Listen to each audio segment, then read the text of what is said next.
I'm Amy. I'm Wendell. And I'm Patrick. And this is Yes, But Why? Podcast.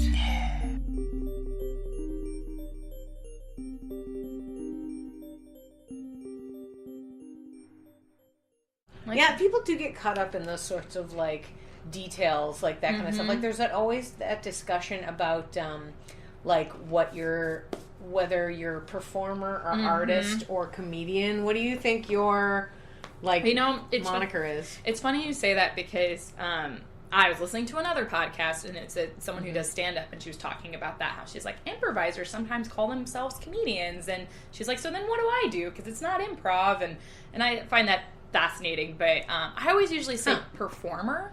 Yeah. Yeah, and the reason being is I never really considered myself, it's such a weird thing, I didn't get into improv because I was like, oh, I want to do comedy. I wasn't that person. I started taking improv classes, and I'd done scripted theater for years, then started improv and was like, oh my gosh, this is so fun, and it was just so joyful, and it felt like scripted theater to me, but totally different. And then when I started learning, I was like, oh yeah, I guess this is comedy. But because I was taught how you're not trying to be funny, you're just trying to be in the moment and listen, I always think of myself as a performer. And I always used to say, like, I'm not really funny. Like, I've never considered myself a funny person. Yeah. Now I think I'm funny. Improv and comedy's done that to me. But yeah, well, you developed a skill. Yeah, exactly. But I definitely think I ascribe to being a performer. And I think that also has to do with the fact that I love puppetry, and I find that fascinating, and that's like something I want to explore more of. And then I love scripted theater, and it doesn't have to be comedic.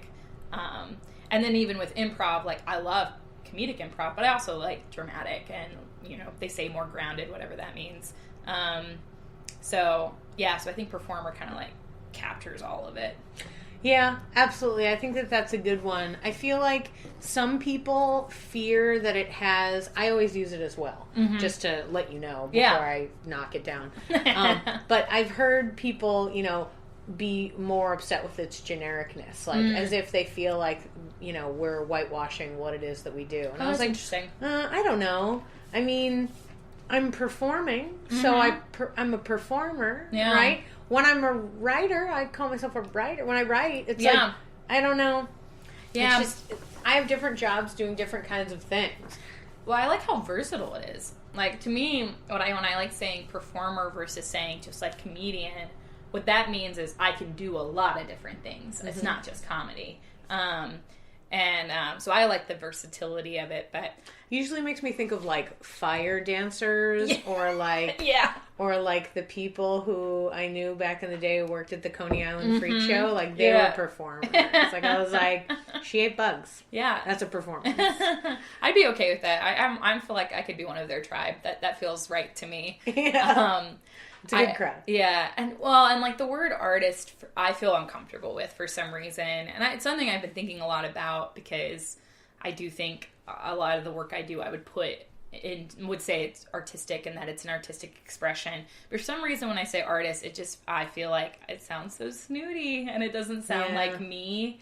And it feels like I'm putting on airs. So performer just feels more comfy. I do definitely use the word artist when I'm trying to elevate somebody's craft, when it's like, oh, they're, and not just to say that it's like, if you're an artist, you're somebody who's good at blank. Yeah. It's like, no, any level. It's almost like, in the way that it's funny to me that a stand-up would feel weird about another person not in stand-up saying comedian, because I feel like stand-up and improviser are two subsets of comedian. Yes. Comedian is a subset of performer, and performer is a subset of artist. So it's like, and I mean, maybe there's visual artists. I get it. If you paint with a brush, that's maybe a little bit whatever. But, like, I don't know. I mean, think about people that are musicians, but they do it in an unorthodox way, or they like present it in a like that's an artist in their way. And then there's performance artists. Yeah. Though performance art, the phrase also has preconceived notions of like black turtlenecks and berets, weird noises and face paint, body paint. Yep. Yeah. There's definitely stuff like that. I got a haircut once by a guy who wore an amp on his back, and the scissors were attached to cords. Oh my god! So that as he snipped your hair, it made noise. I would be so into that. It was great. It was a street fair. I'm super into aural type art. Like, I think it's fascinating. Yeah. Like, especially like looper artists. Like, what they do to me just like blows my mind. Tell me what a looper artist is. Well, it's someone who loops sound to create music. Oh, okay. So like Imogen Heap, I believe is the artist's name, who from Frau, that band. So she's considered a looper artist. Lindsay McGowan in town is an incredible looper artist. Like, she sings, but what she does is she like builds tracks by recording snippets of her voice and then layers them to make harmonies and beats. Cool. And it's incredible, but the part of it is like the end product of the song is amazing, but you're seeing it in real time as they're doing it. Oh, kind so of like she, DJs, shows you know what I mean? Like, yeah, and so they have the board, they create, have their mic, they create the sound, they record it, they start playing it. And then they layer something on top of it, on top of it, on top of it. Oh, yep. I have seen that. Yeah. Right. And Imogen Heap, a few years back, she did this thing, actually during South by, where she partnered with a robotics company, and they created these gloves for her so that she could create sound by movements of her hand. Yeah. Yeah, there was this incredible article on Wired, I'll send it to you, on Wired, about that experience and how she did it. And her whole thing was that she was like, this is an incredible innovation, but it's all these different industries coming together to create it. So you had people in fashion, you had people in robotics, then you had the music industry all coming together to create this new thing that could be interesting for all parties. Because people in fashion were like, imagine someone walking down a runway. What does a dress sound like when it has all these nodes creating sound? Yeah. And then you had the robotics company that are capturing information about how the hand moves. Cool. So that they can then teach their robotics how to better move. Right. And then her as a musician, the ability to not have to be hunched over on a board, but be able to look directly into the audience's face and perform a looping performance. Wow. Yeah, it was incredible. That's awesome. Yeah. That sounds super cool. My husband makes electronic music, so he would like the gloves. Yeah. I bet he'd be into that kind of thing. Yeah. He's gonna be mad at me for forgetting the name of there's a instrument where when you like put your hand over it, it just makes a noise. Oh, and I cool. can't remember what the name of it is. Yeah. He'd kill me. There's about 40 of them in the studio in the back. But yeah, he had a whole, like, when he did the electronic music, when they did it live, he would put a few of those like in front. So like he'd be playing something on the keyboard, but then he'd like reach his hand out. Oh, cool. And it would just go like, wow, and I was like, oh my god, that's amazing. Yeah, I'm super affected by sound. So like when I watch movies, I always notice score and sound editing. Me too. So that's actually, I feel like, I hate horror films. I like can't take them. And it has to do with, I just don't like watching violence, but is it the difference of the sound between the music and the talking? It's the sound. It's the sound of things, and it's not just like music scores, which are typically, you know what that sounds like when you listen to a horror film, because they use silence a lot. But oftentimes they heighten the sounds of like doors and like glasses being set on a table. Yeah. And so my coping mechanism of when I want to watch a horror film is I will watch it on mute with something happy playing, watch the whole movie so I know what happens, and then just watch it again. So it's like a 4 to 5 hour process for me to like consume a movie I actually want to see. Oh man, watching Get Out with music in the background must have been very unusual. I listened to, now I've forgotten the name of the First Aid Kit. I listened to one of First Aid Kit's albums while watching Get Out. To be fair, I was high, so it like helped. All three of those things together sound wonderful. It was awesome. It worked out really well. Like, so I would recommend that for anyone. And then then turned off that and then rewatched it and was like, this is an incredible movie. You're like, what is happening right now? And I had the subtitles on so I could like see what people were saying. But it's just like, and I was like, wow, what a visual experience and then an audio experience. Did you then see, and I haven't seen it, so I have no information truly, but there's that John Krasinski movie that came out, A Quiet Place. Oh, so it hasn't come out so that I can do it yet, but I will. Right, because it was in the movie theater. Yeah. I 100% have plans to do that. Well, because if I understand correctly, and I don't 100% don't know anything about it, except for the trailer, they talk about the idea that, well, there was a lot of articles about sound. Yeah. And I didn't read them because I didn't want to get spoilers, but I was interested because I was like, ooh, my husband does sound. And so when I see something about that, I'll be like, hey, babe, let's watch this movie. Because something for him, something for me. Yeah, exactly. You know, I can look at John Krasinski and go, and he can, you know, look and go like, oh, you see that noise right there? That was from a, you know, and I'm like, cool, tell me about it. But from what I understand, it's silent. Yeah, like it's pretty absent of sound. Yeah. But, which is terrifying. So, I mean, like, like I've read so much about just how the absence, well, have you ever seen There Will Be Blood? Uh-huh. Yeah, okay. So, there's some pretty intense scenes in that movie. Mm-hmm. And if oftentimes they begin silently and then the music slowly trickles in, and it's like during the moments of tension. Mm-hmm. So it's like super impactful, and that's how a lot of horror is as well. But yeah, I've already decided, Quiet Place. I really want to see it, but I am going to listen to some sort of album on top of it, like Simon and Garfunkel or something. Interesting. So I can like cope with it, and then I'll turn that off and then rewatch it. You know, I always find that not only horror movies, but every movie, like action movies especially too. Yeah. The sound of the shooting and explosions is super loud, and the music is super loud. But then when they talk, it's like a whisper situation. You're like, what's happening? I don't understand how mixing can be so bad. I don't understand why that's a thing. Like, because I understand that they don't want the people to be super loud. Yeah. I get it. And I also understand because I am a live theater girl, and the first few times I did film, I was told to quiet down. But yeah, I mean, film is just about whispering really close to a human. And it was like my favorite part about doing film was learning how awkwardly close you stand to another human being. Oh my God, really? Like the conversations, because it's like we're having this conversation, we're quite close to each other. Yeah. But if they were filming it, they'd like push me right into this spot. That's so funny. Just so they can get the angles of our faces close to each other. But it's like, why are we so... And that's why people are whispering, because they're so close to one another. They don't have to. They don't have to be loud. And that's so fascinating. But you'd think a person who's the sound editor could at least bring up the volume right after the explosion. My ears are ringing from 47 guns going off and murdering the person we wanted them to murder, I guess. But then we go to the next scene and they're like, listen, it's really important to talk about the reason why we shot those people. Yeah, exactly. I'm like, what did I say?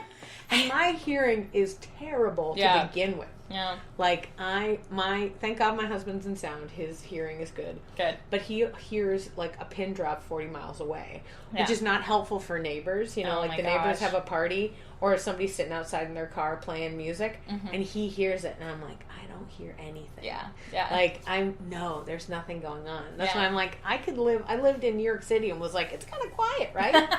Like, it's kind of like a small town here. Yeah, it seems so cozy.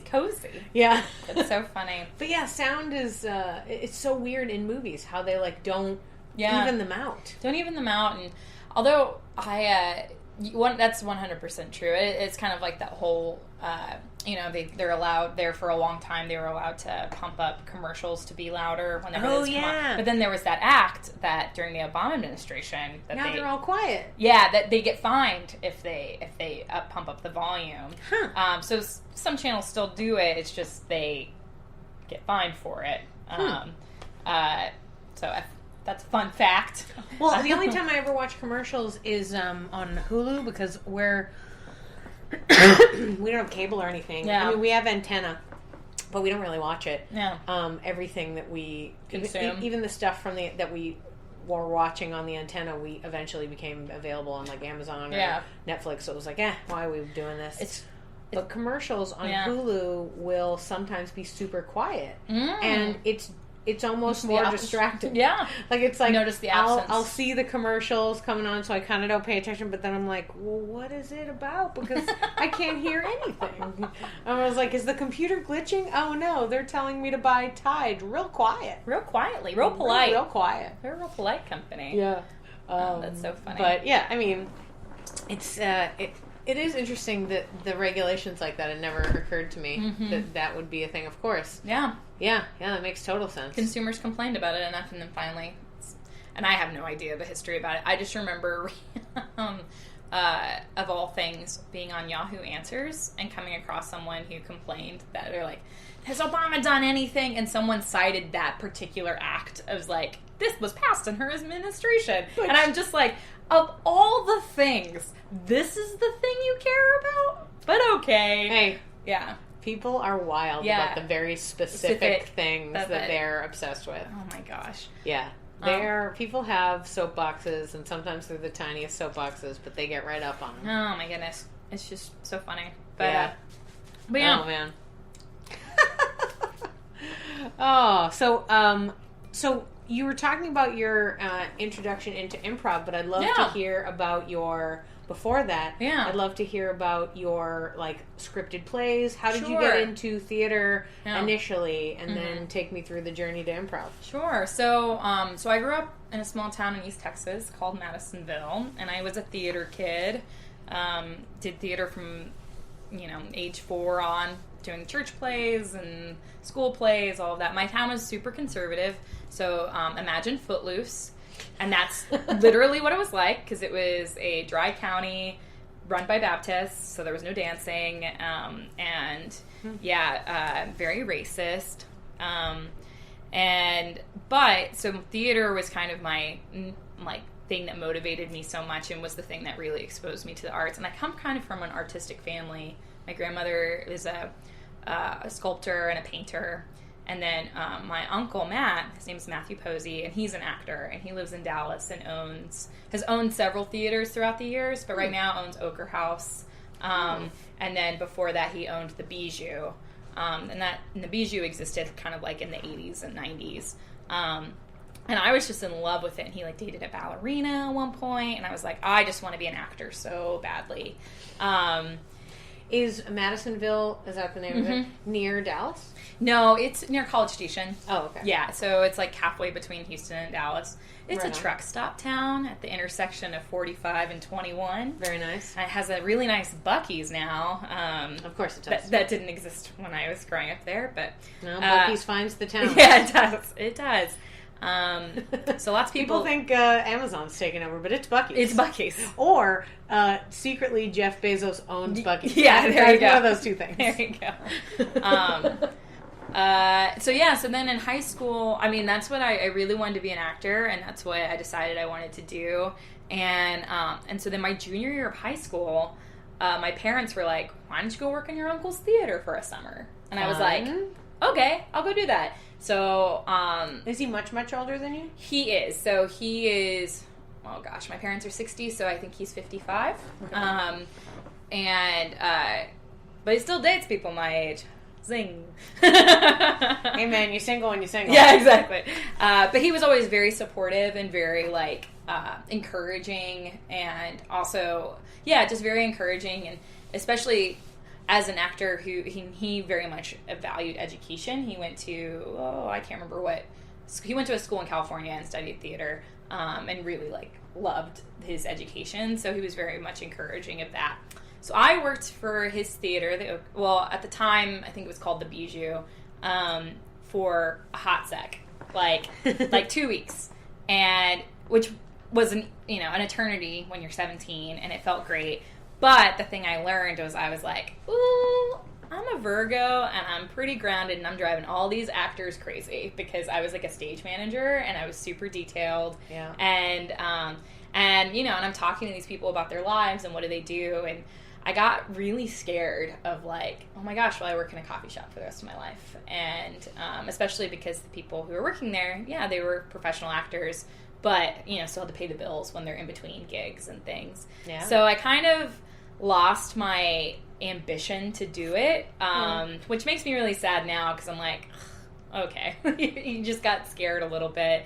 Also, I would like to say, out loud to audience, to people in general, that I really think there are worse things than being a coffee shop barista. Oh my gosh! Whole life. Well, what's hilarious is I'm between jobs right now, and I actually got laid off from my tech job that I had. Oh, I'm sorry. No, that's life. Yeah.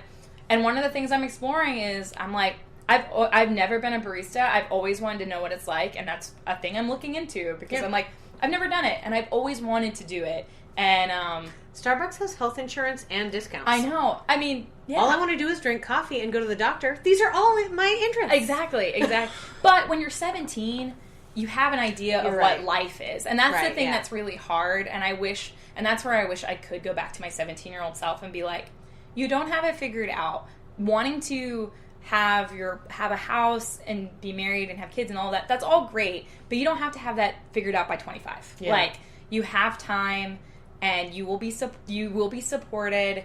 And the thing is when you pursue these other things that are more safe, quote unquote, of, you know, a steady paycheck and the ability to give you extra money, you are having to give up something, which is doing the things you love. Yeah. And so, you know, there's that balance. And so and what's hard is, I think, growing up in a small town, the only role model I had who wasn't doing what would, I guess, be considered conventional life when I was 17 was my Uncle Matt.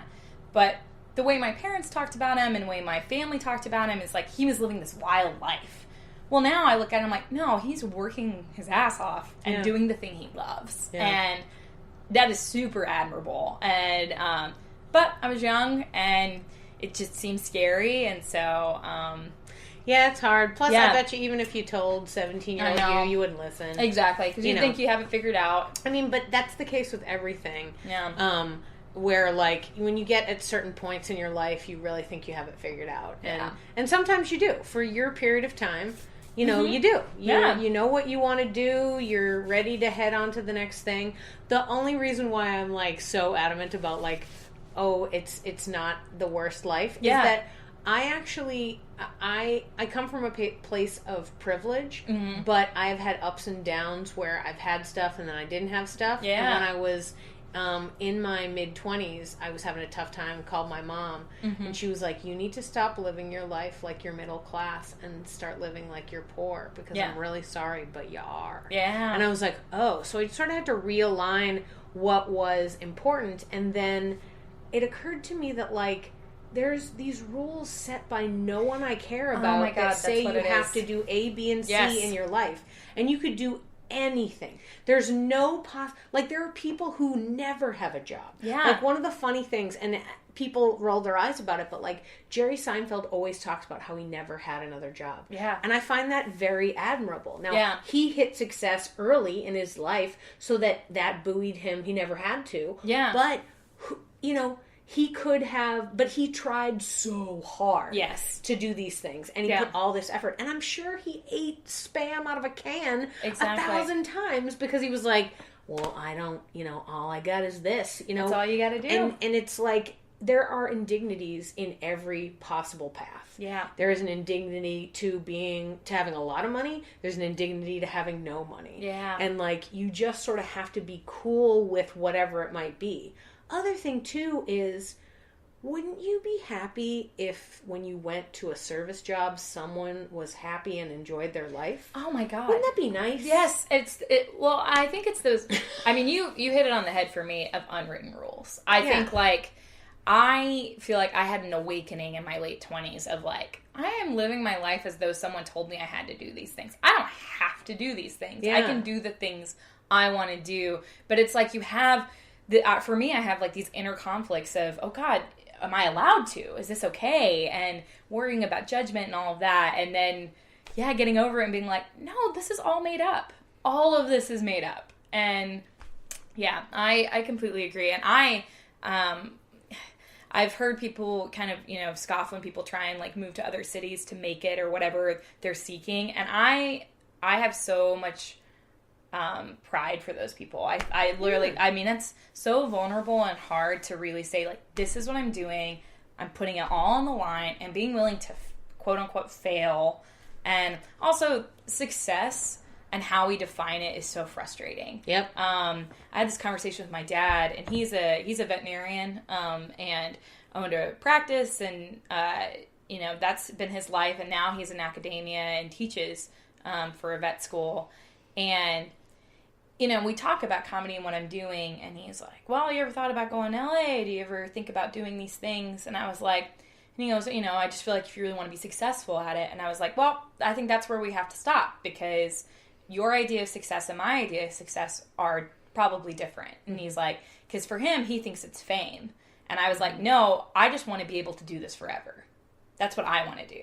That's success. Well, you can, just so you know. Yeah, and you're I'm already in it. Yeah. Like, I set, it's like I had set goals for myself, and now those goals change, but even then, they're still, like, within reach. And, I don't know. That's how I feel about it. I'm like, fame is such a scary beast to pursue, from my point of view. Other people may feel differently, but for me, it seems very frightening. I'm afraid of what would do to me. Especially right now. Yeah, and I'm terrified of what it would do to me. I'm very vain, and so my entourage would hate me. If I get a full team to really make this bod a bod, it's over. It's over. I've been hiding underneath these layers of fat for years. If I got professionals, oh man, I'm so sorry. What's funny though is I don't care how famous I will ever become. I will be a McDonald's girl till the day I die.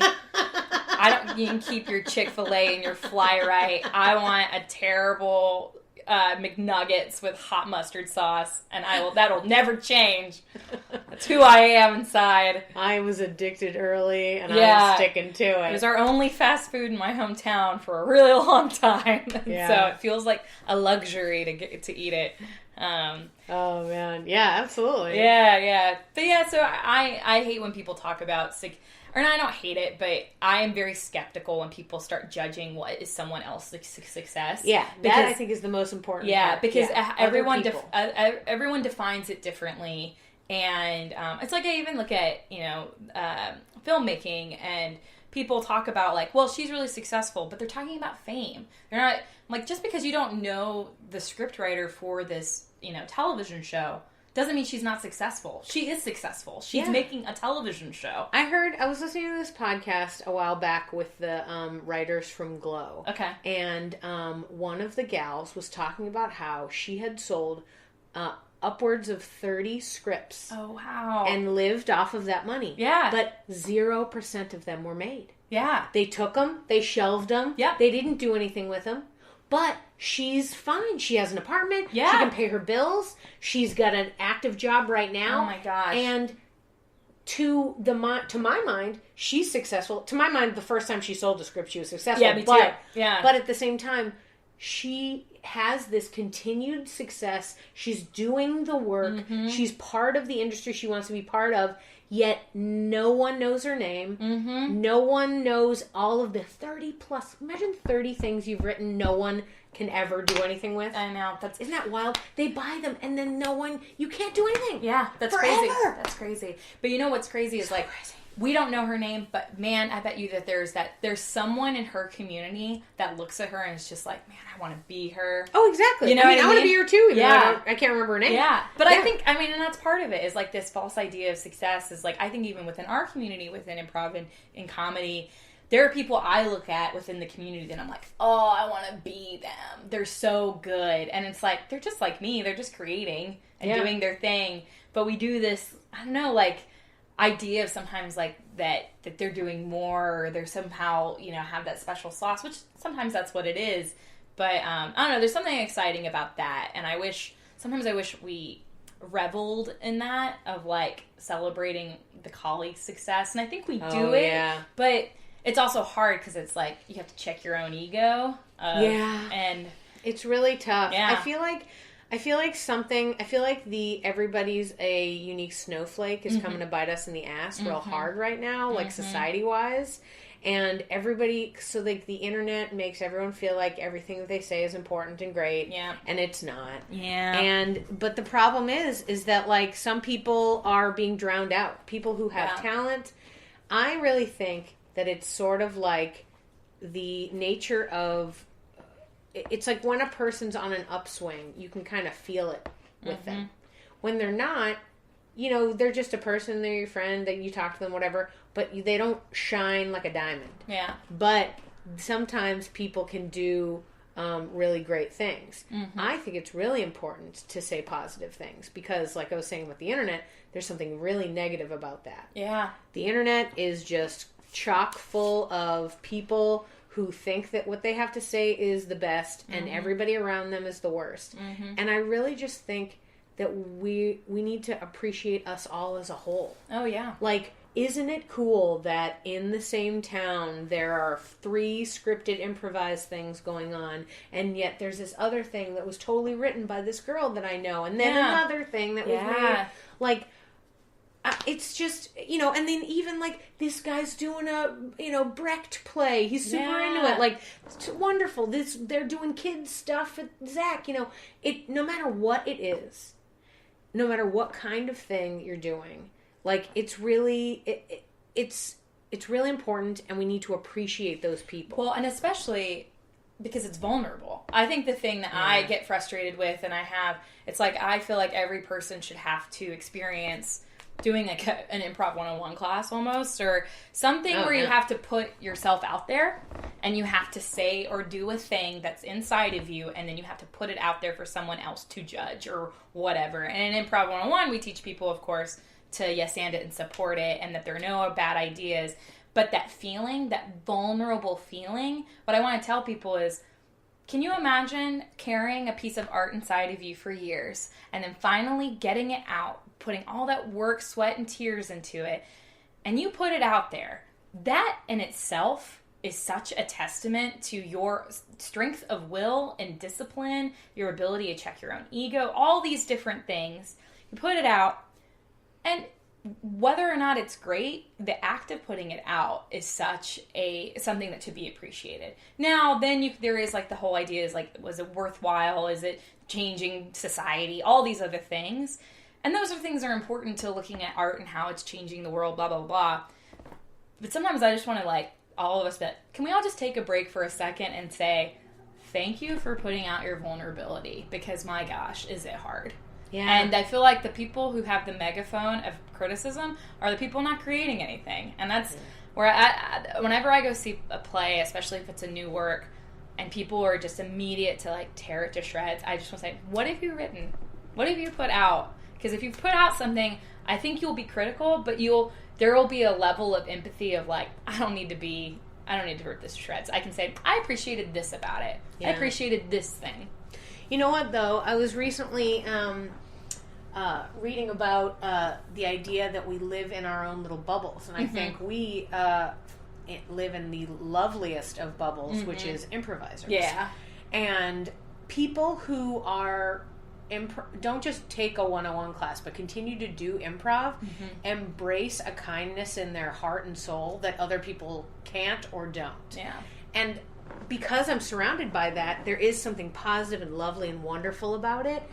And then I forget that the world around us is not so sweet and kind, and they can't see what's going on. Like when I see such vitriol on the internet, sometimes I'm like, but when you have these people around you, how can you do that? But they don't. They're alone. They don't have a community. Yeah. We're lucky just to have these people around us to like or dislike, never mind, you know, how that goes. And I love teaching Improv 1. It's my favorite. It's my favorite because I can hold that vulnerability in my hand and tell them they're safe. Yeah. Like the thing that's so important to me is getting people into this beautiful world. Yeah, it's like the light bulb comes on where they're like, wait, what? I can do something and it not be at the detriment of my own, like, what people think of me. Like, to give people permission to just be yourself. Do the thing that comes to mind. You're like, wait, what? I have all these filters that I've built for years and years and years to make sure I say the right thing.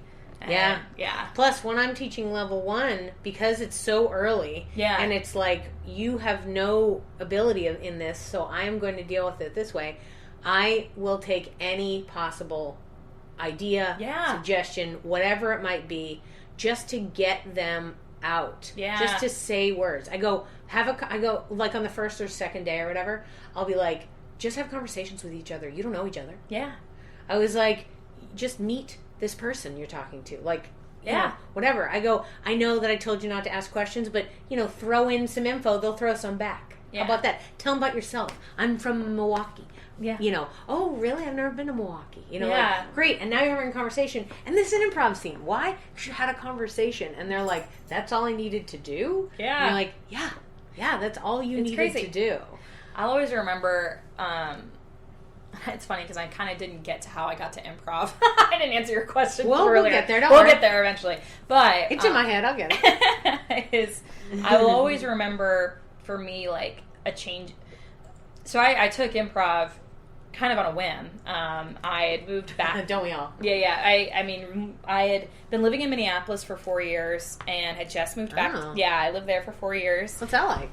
It was great. I loved Minneapolis. It's like lots of great theater. Yeah, they do. So they have a lot of great live theater, and I'm a theater major in college, so I'm fully entrenched. Yeah, and also they made us study all the major cities cool. that had regional theaters. Well, tell me about that.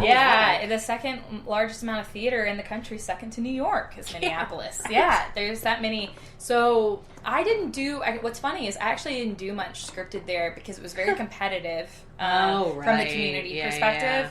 But I did a lot of volunteering. So I worked at the Children's Theater there and helped with their events, and then did lots of random things of like organizing wardrobe closets, and then like whenever they would do fittings for their big productions, they'd always need volunteers to help wrangle kids. So I did that. And then with the Orpheum Theater, oh man, I auditioned for so many plays. But again, I just kind of volunteered to try and get in with the community. And I kind of started late, though. I was there for 4 years, but it was really only after my, I guess, like, second year of living there that I started trying to, like, get in. But why did you go to Minneapolis? Why did I move there? Or what? So I moved there for a boy. Fun. I had been living in Austin, gone to school here, and then I had a job, but I really hated it. And then my boyfriend at the time moved up there because he was in advertising and was recruited by an agency. So then I moved up there. Fun. Yeah, I moved up there to be with him. And I actually had a job, but then the recession happened and I got laid off. And so then I did a bunch of other jobs, just, figuring out what I wanted to do. And I was pretty young. I was in my early 20s. Volunteering at all these other places. Yeah, I tried social. Like, I worked at this place called the Dignity Center, which was like a social work branch of a church, seeing if I want to go into social work, which was really cool. I found out I didn't, but I'm thankful for the experience. And then I worked for the St. Paul Chamber Orchestra for a period. Whoa. Yeah, so just kind of did a bunch of different things. And was it mostly like organizational stuff? You mentioned earlier your stage manager-y brain. So as far as like with them, I was doing PR. So that was what I studied in college is public relations. And then my first job at a college was a marketing position. So I did mostly marketing-y things, but like for the Orpheum it was like stage management, and then for St. Paul Chamber Orchestra I did PR type things, but also a lot of event management. I have a lot of event coordination experience, and then also theater kind of like teaches you how to do that too. I feel like even like doing productions in high school, I feel like it teaches you like how do you welcome people and what's the flow of traffic into the theater space and, all that kind of stuff. Bless your heart to believe that anyone other than stage manager minds have the ability to do that. It always, like, amazes, because my mind just goes there naturally, like, when I go to events where I'm like, why would someone put a table here? This is terrible traffic. Also, it's probably a fire code hazard. And, I think that way. Oh my god, me too. Yeah, absolutely. But when I moved back to Austin, I really wanted to get back into scripted theater because before I had left, I had started doing a lot of scripted here, and mostly at a Leander community theater. I think it was called the Way Off Broadway Players. I was in 2 or 3 plays up there. They were fun. It was really fun. They were all Agatha Christie plays, and I really liked them a lot. Fun. Agatha Christie. Yeah, I know. I love it. Who done it? It was great. Yeah, that's cool. I've done dinner theater. Yeah, exactly. And so this is like legit. Yeah, I moved back and I was in the Hideout Coffee House and saw like an advertisement for Improv, and I was like, I don't really know what this is, but it's free and it's for, it's one evening. I'll check it out. And so I did it and was like, I basically laughed for 3 hours. This was so fun. and then started taking classes, and then just got addicted. And I think because I was a theater kid, like going to Hideout productions just really tickled me because I loved all the costumes and the lighting and just kind of the production of it. Yeah. But then whenever I got into improv, I actually did a lot more at Cold Town than anywhere else initially, and then kind of started doing stuff more at Hideout and Institution. And you did classes at Hideout? I did. You did shows and stuff with troops at Cold Town? Not with troops. So my first show I was ever in was a Frank Nesher show, and it was called It's Saturday Night, and it was, half improvised and half sketch, because I do write sketch, and I enjoy doing that. Kind of done it on and off the last few years. So that was, I think, the first show I was in. Oh, I guess I was in a student show at Hideout. I was in Camp Made Up on the Spot, which was directed by John Bolton. I forgot about that one.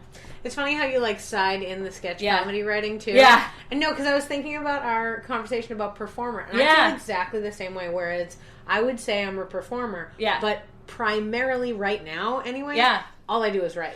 Well, and it's like, okay, I guess, but sketch comedy writing is such a specific it's focused on performing. Yes. So it's like, and it's. For me, it's like I write for a show, and then I just put it in the folder, and it's like, and so I never look at it again. I am so similar. So my thing and the thing I've landed on is I tend to write for a performer versus like a show concept. Like, so I'd done a lot of work with Anything Live over at Institution. There was a group I was part of. We call ourselves like the Anything Collective, where we would get together and do writers groups and come up with these bits that we'd put up just for the week, or sometimes they'd be running, that kind of thing. But the thing I found is when we get all together, I'm like, oh, I know you as a performer. I know what you do on stage when you improvise or when you're just being yourself. I'm going to create a character that's just you exaggerated.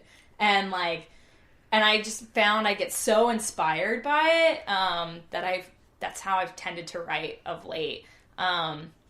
But yeah, I love sketch. It's so fun. But it is it cracks me up how you can write something and then you put it in the actual person who's going to be performing its hands, and how they'll emphasize a certain syllable, or they'll just say it a little differently, and it can just completely kill a joke, or you're like, okay, well now that doesn't make any sense, and it's so funny, and I love it so much.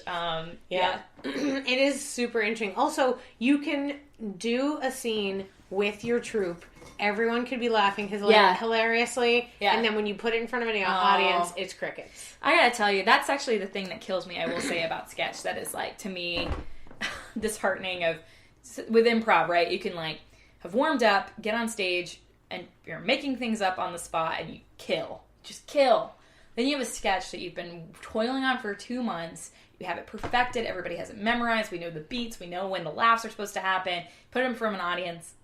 And nothing. Yeah. And it is so heartbreaking. Very much so. It's so heartbreaking to me. Yeah. And then you could do the exact same sketch the exact same way, and for whatever reason, that audience loved it. Mm-hmm. Yeah. Or it's just you waited a half beat longer to deliver a line, and that's what made it kill, Yeah.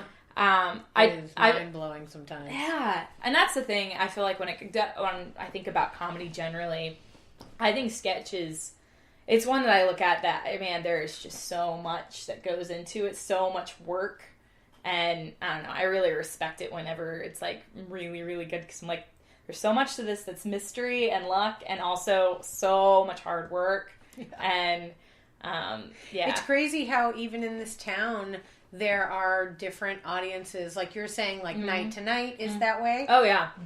And you're totally right, even in the same venue, I've had the neighborhood do, 2 or 3 weekends, and we have different audiences, and they laugh at different stuff, and we're like, just go with it. And then, beginning of the year, I had one month where I did one show at Hideout and one show at Fallout. Oh, and that's I right. was like, because I didn't know it was going to happen. And I was like, okay, I have a team, and we need to keep working to keep our heads above water. Yeah. So anyway, we did the show there. The audience at the Hideout laughed at very specific, unusual things. Yes. No one knew what they were laughing, or how they connected the ideas in their heads, or what made them laugh. And then when we went to Fallout, totally different things. That's so entirely because we like, and they didn't react as intensely as we expected them to at the hideout, but they were paying attention. Yeah, and I was like, hey guys, they listened. Okay, I don't, like maybe they didn't give us big guffaws like we were hoping at different spots, but they were in it. Yeah, no they one were was in it with us. No one was talking. There wasn't like anyone on their phone. Like they were part of the experience. They just didn't laugh out loud. Maybe that's just fun.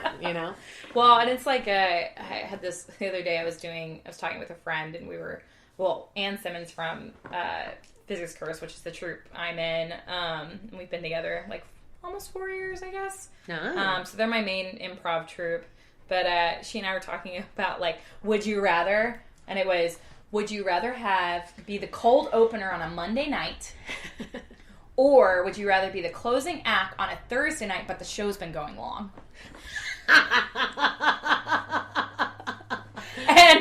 And so that's a great question, that's a right? Great question. And it's like, oh, I don't know. I was like, Monday night, these people are coming out of work. They have a full week ahead. They're probably not drinking that hard. But they're here to see comedy. So, they didn't stumble off the street thinking like, oh, what is this? It's like they usually have sought it out.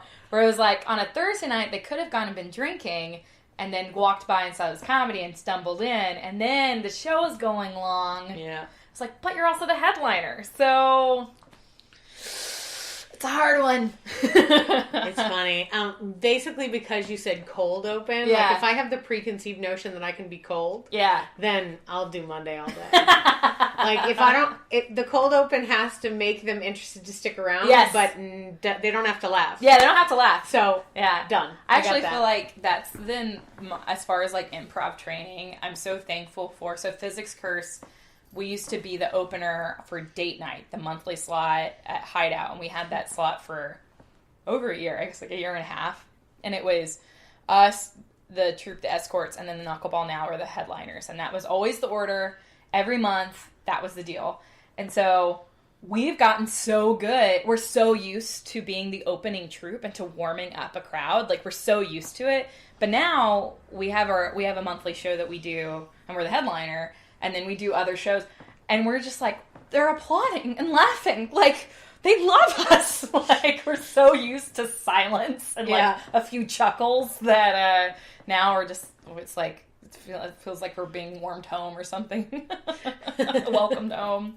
Yeah, it's crazy how fickle laughter can be from an audience. Because, I mean, it depends on 1,000 things. Like, you're saying those two examples are, like, just specific days of the week. Never mind...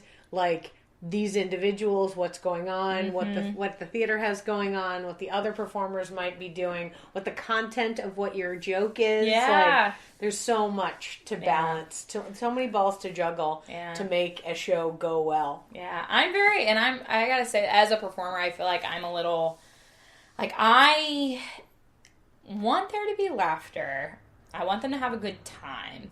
But I am very hesitant to be like, the show is good based on the amount of laughter we got. Like, I feel like that's a dangerous game. Mm-hmm. And especially because for me, my own sensibilities, like, I don't want us to chase laughter at all. Yeah. If anything, I'd rather there be less of it, but when it happens, it be, like, really big. And to me, that means, like, oh, they're engaged and they're listening, and then we're giving the payout. And so I get nervous when I play with performers who I can tell, like, are used to the laughter, and that's reassuring, because then I'm like, oh, I'm not going to help you. I'm not funny. Like, I can be a straight man. What do you want? You need to be funny. Yeah, I'm here for you. But, so, I'm wary of laughter. I don't know. I have a difficult relationship with the audience, for sure. Yeah.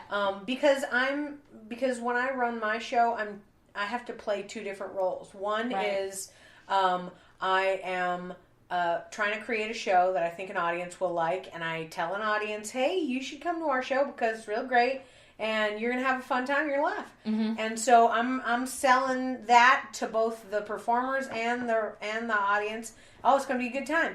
But if everybody isn't immediately satisfied by that, I have to keep the actors from jumping ship. Yeah. So after shows that don't go well, I have to be like, they didn't get it, guys. It's fine. Yeah. They weren't with us. That we just weren't on the same wavelength. Yep. It's not you. Da da da. Yeah. Like, and I've been like, forget them. Who cares? Who cares Yeah. what they think? And people will be like, you just hate the audience. I'm like, no, it's not that I hate the audience. I mean, sometimes I do. When we do like a fucking gold sketch and we get nothing, I'm like, they're brainless. They don't understand. We all know. But sometimes it's like, we could have done better, and I know that, but at this point, how's that going to help anyone? Yeah, exactly. So let's do this. And I think I was a stage manager for a long time too, and one of the big lessons that I've taken over time is when and how to release information to people within a show. Oh, yeah. Because it's a delicate balance of ego and putting yourself out there, like you say. Like, it's like, I want to feel good about myself. I also am nervous about doing this thing. I'm also nervous about performing something one of my friends wrote, all the sorts of different stuff about that. And so I feel like it's my job to sort of keep them going, to buoy them and be like, hey, you did a great job. Everything went really well. Some nights are awesome. Like the last show we had was the Fallout fundraiser show. That was a hot crowd. Yeah. It was a hot crowd. They were laughing before we said words. Like they were ready. They were into it. Yeah. They're into it. And so, the 3 sketches that we put up, if we had put them in a regular show, maybe they would have gotten the laughs, maybe they wouldn't have. But this one, it was just like guffaws all around. Yeah. It made us feel great. Got us ready to prep the next show. But it was like, I even though I didn't say anything to them, I was like, this is a great show and it went really well. But I know that this is a tipped crowd. Yes. This crowd is they're preloaded. Yes. They know what they're there for, Yeah. and they're there to deliver you laughs. Exactly. Like they know this that is their job. Specific show was that purpose. Yeah. Yeah, it was like, we're here to make you feel good about doing this, Yes. and then you're going to spend a month begging us for money. Like, that's what's going to happen. You know what I mean? But at the same time, like, I don't know, it's so fascinating. Like, I am recently bought, and of course hasn't read yet, but books about like audience reaction and like the way to communicate with an audience and like different ways to do it, because I'm really fascinated by the experience of it. Me too. I'm very into that, and I'm very into like, how do you prime your audience? Yeah. Like, so Physics Curse, we have a format that we do that I'm like in love with. We don't do it all the time, but it's called Witching Hour. And the promise we make to the audience at the top is that we're going to tell them some sort of spooky story, and it's a narrative. But the thing that we do at the very beginning, and now if people who are listening, this is the key to the show, and so I'm spoiler alert, but is if they make it this far into the podcast, they get it. Yay! That's their win. They win it. You're in on our secret. But our secret is at the very beginning, how we get our suggestion is we ask the audience to turn to each other and to tell a true story of a time of something spooky happening to them. Whether it's they saw a ghost or they just felt creeped out. They tell that story, and then what we do is we come into the audience and we listen to their stories, and there's like creepy music playing, and then we come back up on stage, and each of us kind of does a really quick recap of what we heard, of like one thing that we heard, and that's how we incorporate it into the show. The shows typically don't have very much spooky things, but we do the littlest thing and the audience thinks it's spooky because they went into their own minds and memories and are like, oh yeah, that did really creep me out. I've forgotten about that thing. So their body is already like there and primed and has tension. Yeah. And so then we get on stage and we start improvising, and the thing about tension, which I just love, and this is why I love this format, is tension is in comedy as is it in like scary stories, because when you think about a joke, you set the premise, you're building tension, and then you release the tension with the punchline. Yeah. And that's what you do in a scary story, is that I'm going to tell you that the stairs are creaking, which is the premise, and then eventually you're going to find out why, which is the punchline. Yeah. And so so that's what happens in the show. And every show that we've done, there's like we don't have to try very hard at all for it to be scary or spooky, because the audience almost establishes it for us. Yeah. It's crazy. Well, the interesting thing about that, too, is that you make them interact with each other. Yeah. That, I think, it unifies them immediately. As soon as you make them do that, they've all done something equally. It's like we were talking about Improv 101. Like, when I teach classes, it's the first time I make them all do the same thing, and they see no one's dead at the end. Yeah. Same with this. They've spoken to a stranger. They turned to a stranger and said things. Yeah. Like, it's okay. Look at you. Talk to them. You talk to them. It's fine. It's totally all right. Yeah, and they're going to hear things they've never heard, and yeah, it's just fascinating to me. But that show, for me, really taught, like, oh, we can tell them how to feel. Like, we can, like, set it up that...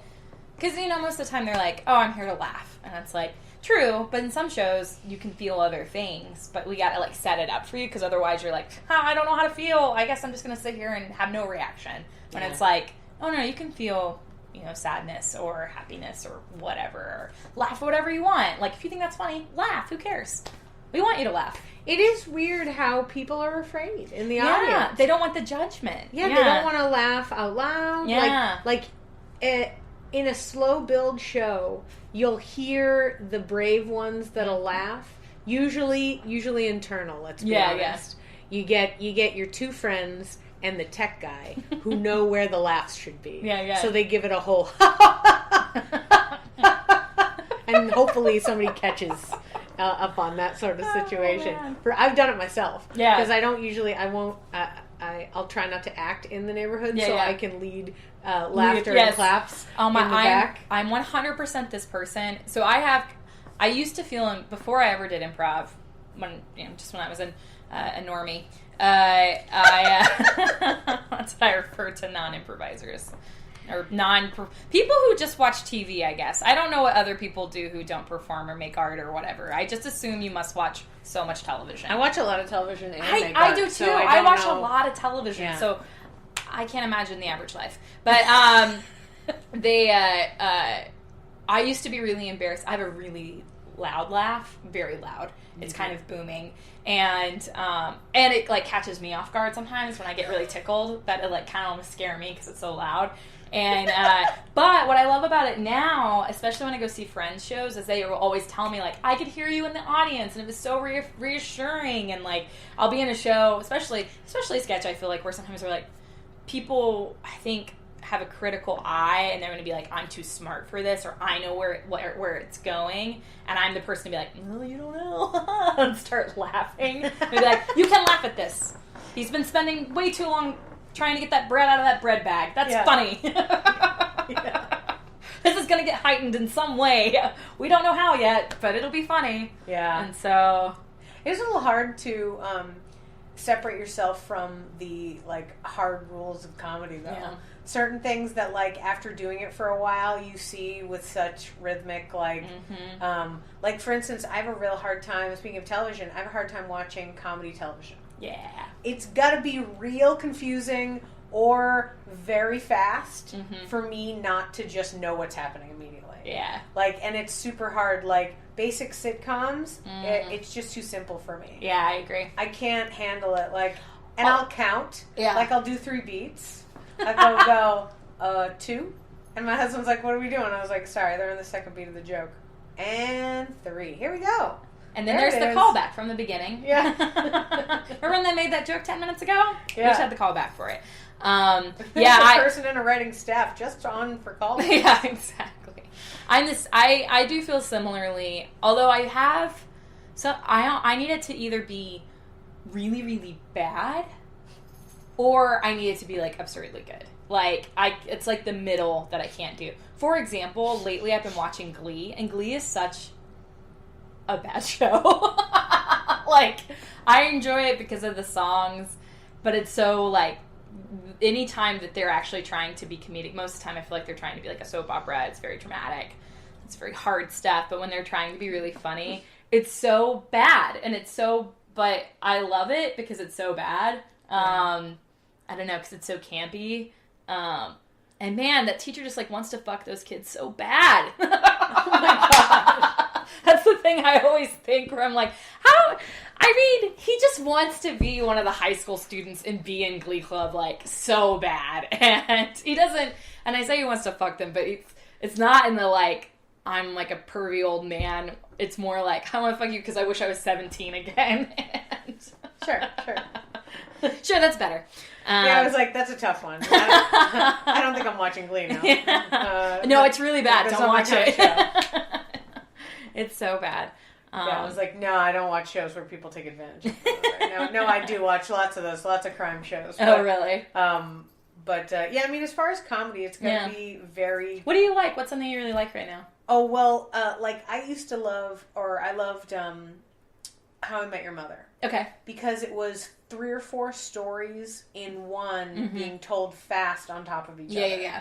And I appreciated that because it was so fast that I was distracted from the 3 beats, from the pathway of the scene, from the, like, joke structure, which is there. Now that I've watched them multiple times, I can pick up on it. And I can pull it apart. Yeah. And it's a little easier for me to do. But at first, when I first saw those things, there is one overarching story of the whole show. Then there's per episode. And then within each one, everybody's got a little something. So they do a bunch of, like, I want to say tap outs, but that's not what they are. I know what you mean. Like, cut back, like... Yeah, what are they called? Hard cuts? Cutaways. Yeah, cutaways. Like in Family Guy. Yeah.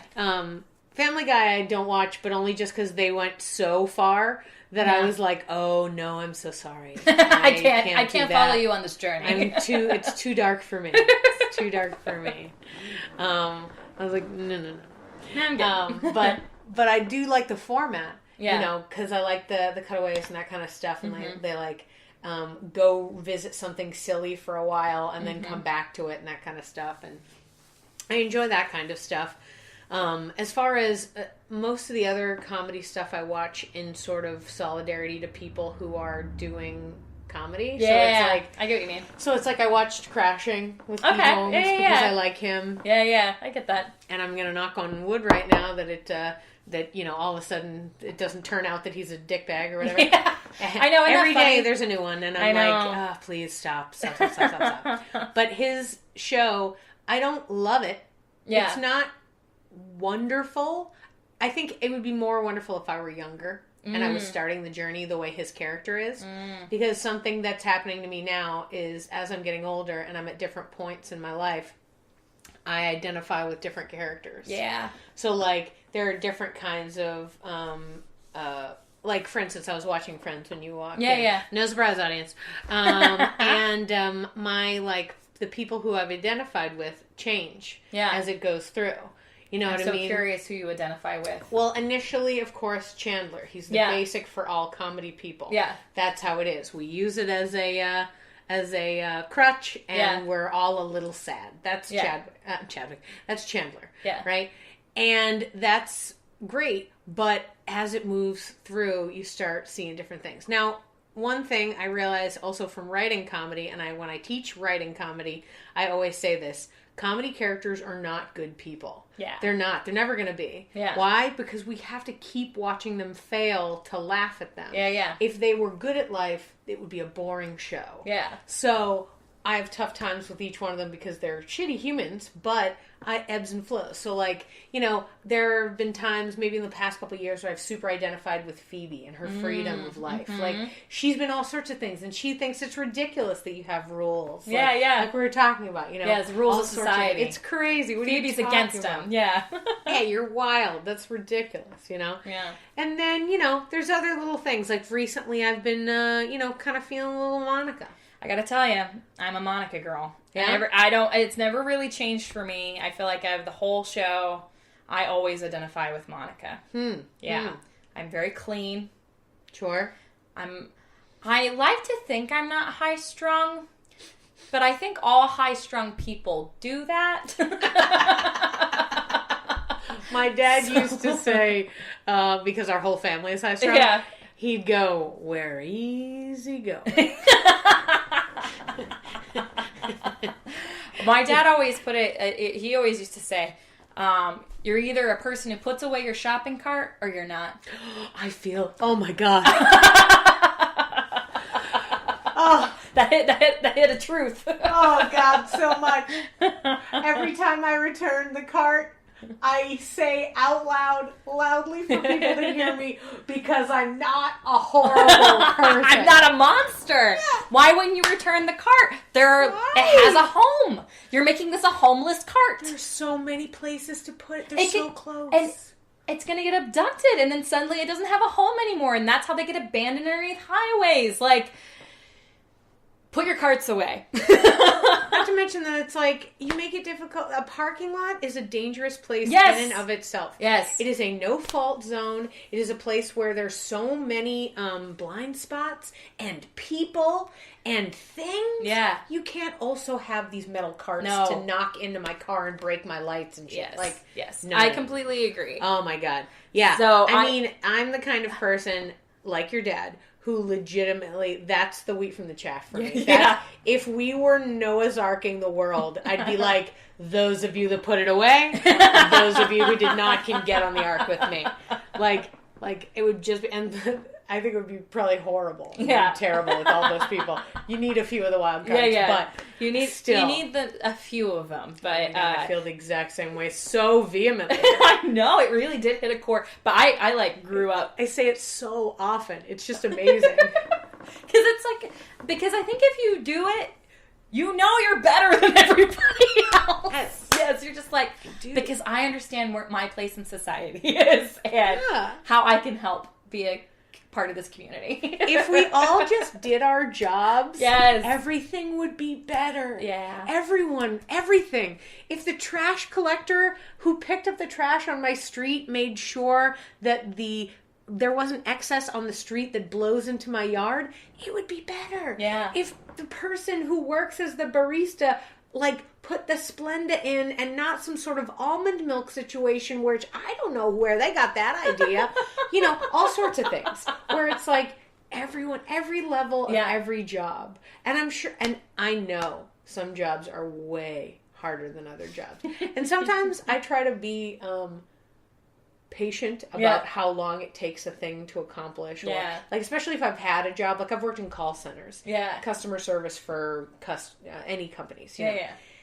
So when a person has to put me on hold because they have to check with A, B, or C before they can do whatever, I'm like, go ahead. Yeah, you do. Have a nice time. Yeah. You're doing the work that I asked you to do. Go do it. I'll wait. And I'm not going to complain about the time that I'm waiting, because I know what you're doing. Yeah. Right? You're doing your job. Yeah. That's all I want. That's all I want. And I even appreciate when people, like, in that same situation, when they say things to me that I can't do. I ask them for something like, no, ma'am, I'm real sorry. We can't do that. I go, okay. That's okay. But they're doing their job. They're doing it. They've accomplished their job. I think you're a Monica. I gotta tell you, this all feels very Monica to me. Yeah, and my new mom persona is very Monica. I clean up this house. I mean, I know that you're like, you cleaned up this house, but this house is covered in toys on a regular basis, and every minute I'm like putting them away. Yeah. I secretly tell myself that I'm teaching him how to clean up, but really I'm not at all. I'm just putting things away. I'm a very neat person. I wouldn't say like I'm a clean freak, because it can be like I don't dust all the time and like sweep constantly. It's not that, but it's like I like things to be in order. Mm-hmm.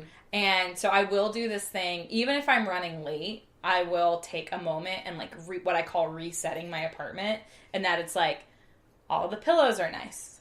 All the like if I had dishes out, they're in the sink. Like, just so when I come in, it's like we have a baseline of order. Yeah. And so then that way it always feels calm. Because I like my house to feel very calm. And it to be like a retreat. I don't want it to be a stressful place. And, but when I have friends over and we're like leaving, I feel like I get looks like, did you have to fluff that pillow? I'm like, I have to. I have to reset. This is an important part of my self-care. No, it's important. Yeah. I mean, you gotta, I feel that way as well. Like, there are certain ways that I have to set things up. Yeah. And now with the baby, there's a lot more things that, like, I have to organize. Like, when he goes to bed, because he is a wonderful child who goes to bed at 6:30 p.m. and leaves me for the rest of the evening to do whatever I need to do. So I cover the table with things. But when he's out here, I can't have these things on this table. Yeah. He would knock down and rip everything, pour all my water out, break the computer. Just because he's a little kaiju, tiny, basically. Yeah, he's tiny and strong, and he just crushes things with his little fists,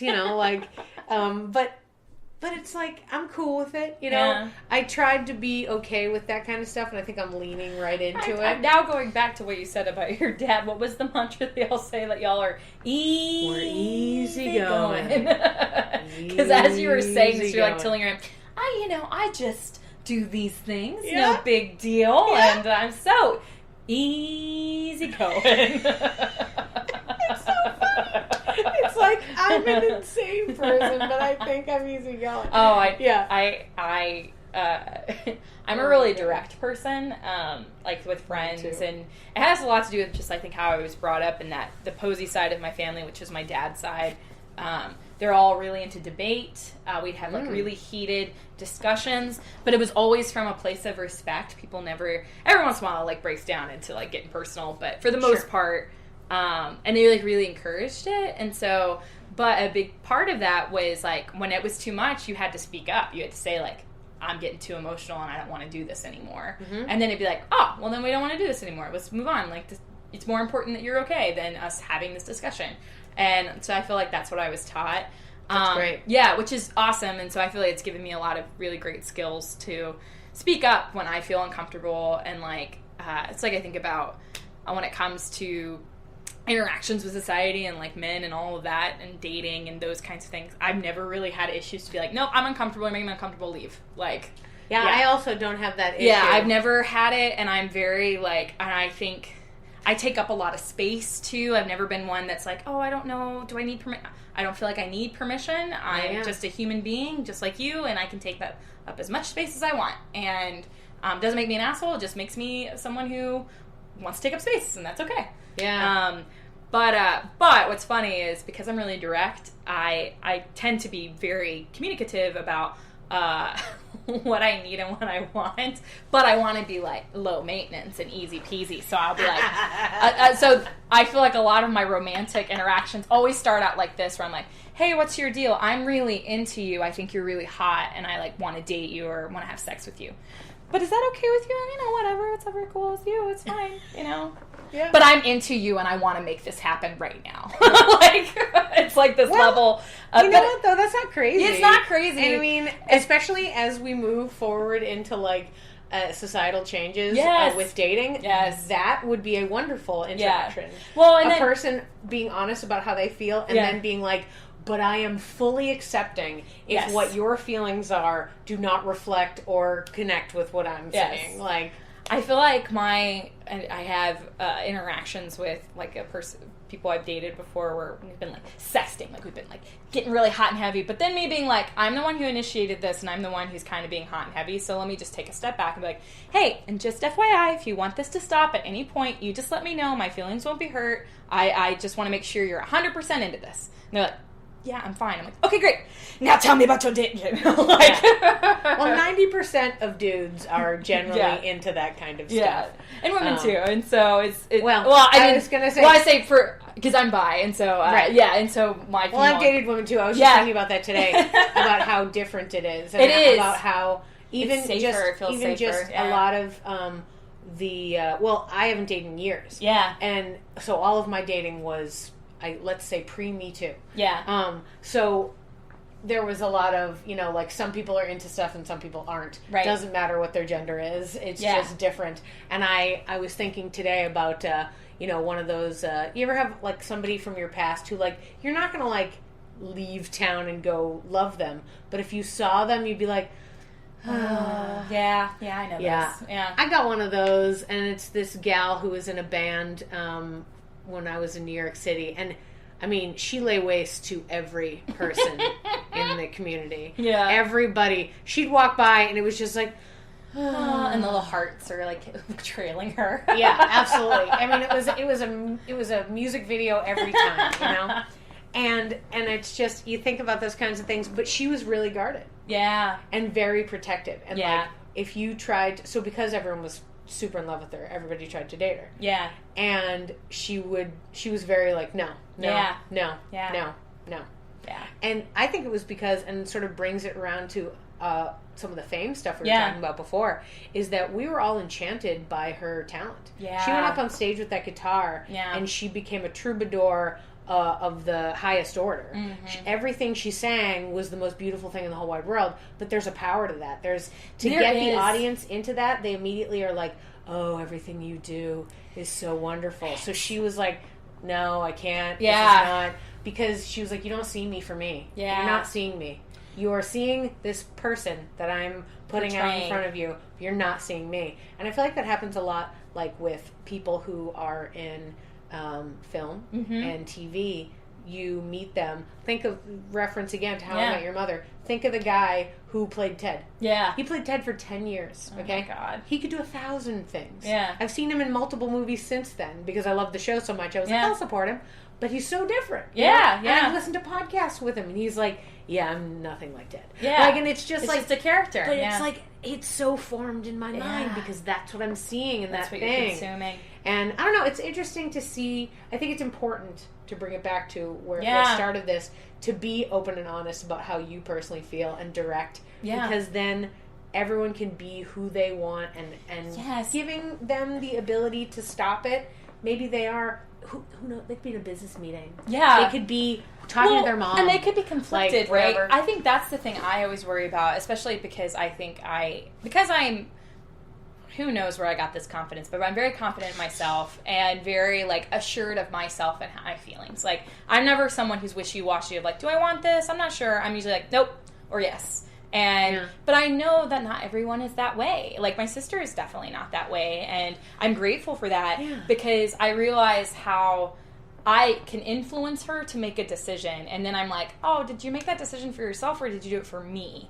And I don't want that from a partner. I want, if we're having an interaction, I would feel awful if you went along with it because you felt like you would disappoint me or there would be some sort of retaliation. Like, I want you to be in it because you want to be in it. Yeah. That's what excites me.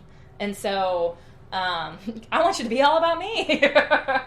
And so, I don't know, like, having those, it's almost reassuring for me to have that, like, pump the brakes for a second and be like, cool, are you into this? Yeah. If you're not, it's okay. Yeah. It's okay you're not.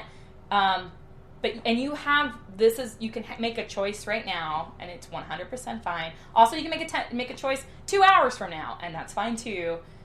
But also, check in with yourself. Are you doing this because you are enjoying it, or because you feel like you have to? Yeah.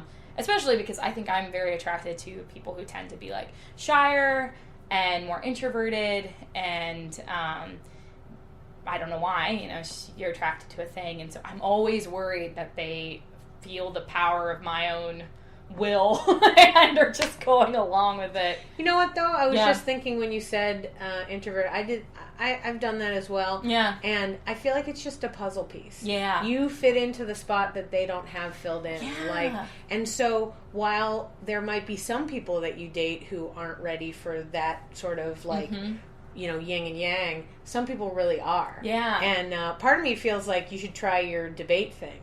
And that's a first date thing. Yeah, if they can make it through a debate, then they get a second date. Yeah, exactly. You know? It's so true, because though. It's really hard, especially these days, to express any level of opinion that is not whatever is popular opinion. Yeah, it amazes me. It amazes me that we can't have just, like, civil discourse of going back and forth about something, and people, and because I feel, like I said, I'm not wishy-washy. I have a very strong opinion about whatever it is. Or I have no opinion at all. I'm one of those people where I'm like, I don't care about this. It's like, people always ask me about food. It's like, what would be your last meal on Earth? I'm like, I don't give a fuck. I'm dying. Like, I don't care. Or you're in jail. Come on, you know? I mean, I guess you're going to die some way in that moment. I'm just like, I don't know. Can I have a cigarette? I would rather have that than eating. Yeah.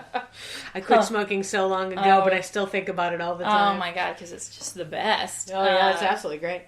But I hear you about, like, I have a hard time because I went to a college that was like your family where it was, like, very into discussions. Yeah. And even though some people found I went to a Catholic college, so some people found it stifling. Yeah. I never was, because I'm like you, where it was like, I've never let, I'm confident. Yeah. I've never let a person who disagreed with me, I don't take it personally. Yeah. Like, I'm like, cool. Yeah. You know, because if we have the ability to have lots of different perspectives and points of view, why aren't we taking advantage of them? Yeah. And I feel like we are, I've gone down a different road, but I'm going to go with it. Yeah, do it. I feel like we were trying really hard for diversity in quotes. Mm-hmm. And the problem with diversity that people don't respect or deal with well is that the purpose, the beauty, the reason why diversity is important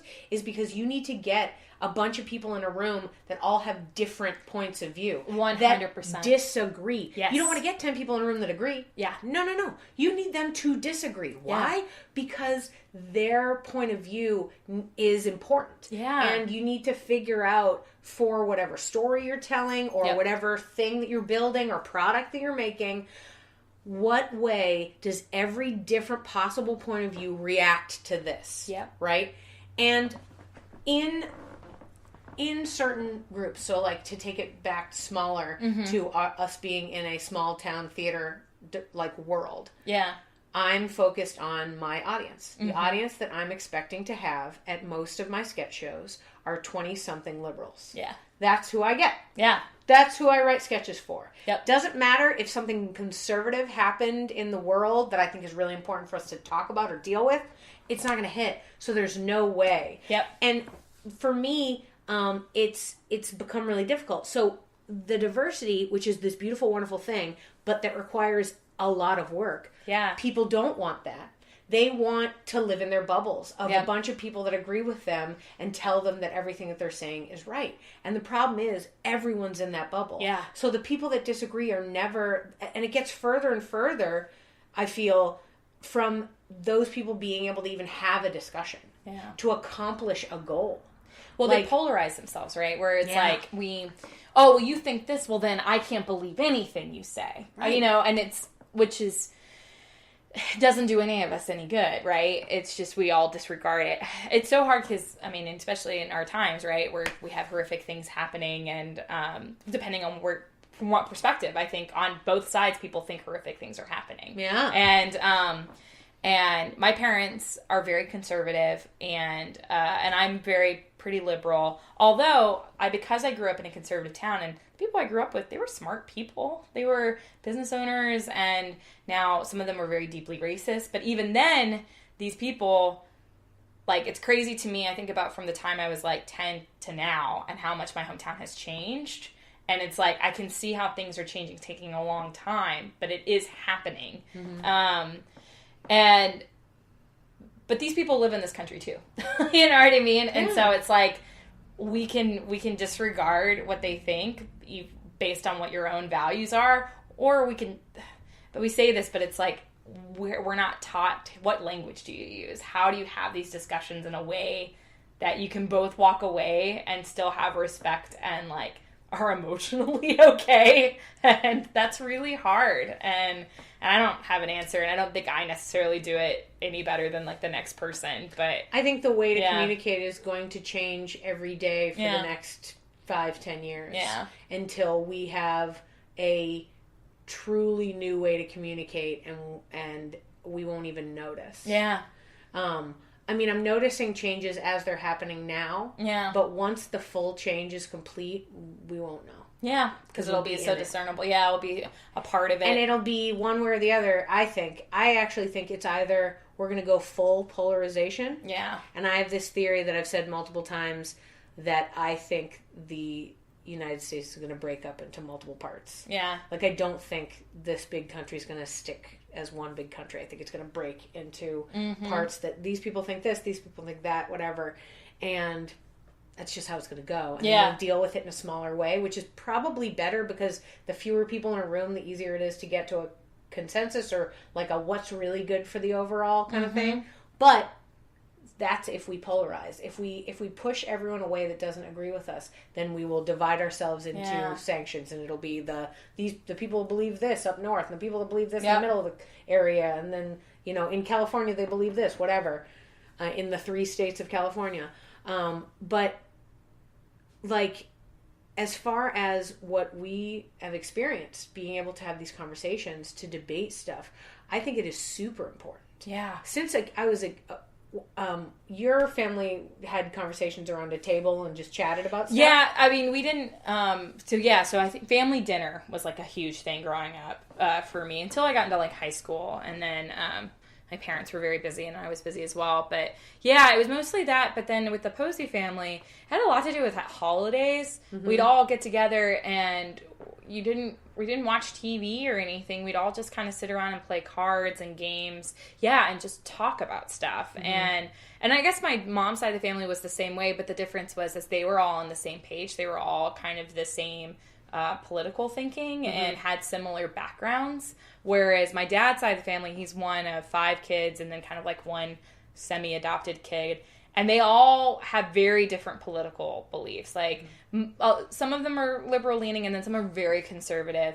But then as far as, like, walks of life, we have an actor, we have someone who's a teacher of the deaf, we have someone who sells insurance, we have a preacher, and we have a veterinarian. Yeah. Like, their career experience is also different. Some of them chose to not have children. Some of them have multiple children. Some have adopted children. So, like... And their interactions with government are just different because, when adoption, you have like these different organizations that have oversight into your adoption and all this kind of thing. And so I think that's the thing I saw so much was these people who all dearly love each other and are very stubborn and very confident in their own points of view, but they love each other. And so they're going to talk about these hard things. Well, it's like, I can remember gay marriage, them talking about it in the 90s. I remember when Ellen DeGeneres, I vividly remember Ellen DeGeneres coming out and my parents wanting to boycott ABC at the time because they were like, we don't believe in gay marriage. And us going to Thanksgiving and my Uncle Matt being like, are you kidding me?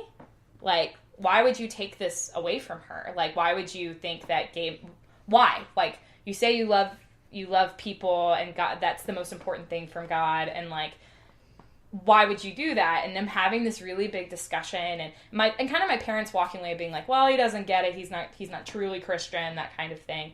But now, fast forward 20 years, and my parents are adamantly for gay marriage and the rights of LGBTQA and all of that.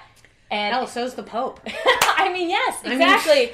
And it's just like, I don't think anybody thought that was going to happen. And when I was talking with my dad about it recently, because I recently came out to my parents as being bi, and which that was like a whole thing, especially going kind of so late in my life. But it was really important to me that I had this conversation with them. I don't know, and I'm talking to them, and my dad was just like, he said, I'm so grateful that y'all kept talking to me about these things.